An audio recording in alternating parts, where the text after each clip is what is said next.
एखाद्या ग्रामपंचायतीच्या सरपंचपदी सुद्धा निवडून येण्याची ज्यांची लायकी किंवा पात्रता नाही, असे एकूणच राजकारणातली विकृती असणारे एक व्यक्तिमत्व म्हणजे गोपीचंद पडळकर यांनी आज पुण्यात येऊन पुन्हा एकदा आदरणीय पवारसाहेब आणि त्यांच्या कुटुंबियांवर विकृत भाषेमध्ये टीका करण्याचा प्रयत्न केला.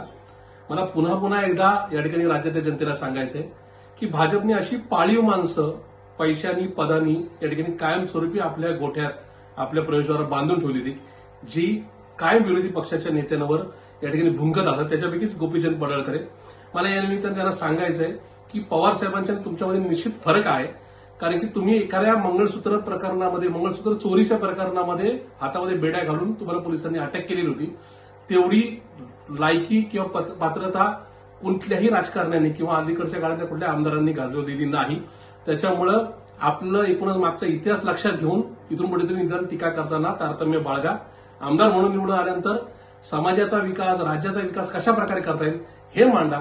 अशा प्रकारे चुकीच्या गोष्टी बोलून, चुकीच्या पद्धतीने आरोप करून या ठिकाणी स्वतःची लायकी पुन्हा एकदा राज्यासमोर दाखवून आपल्या मनातला किंवा आपल्या कर्तृत्वाचा दळभद्रेपणा सिद्ध करण्याचा प्रयत्न करू नका.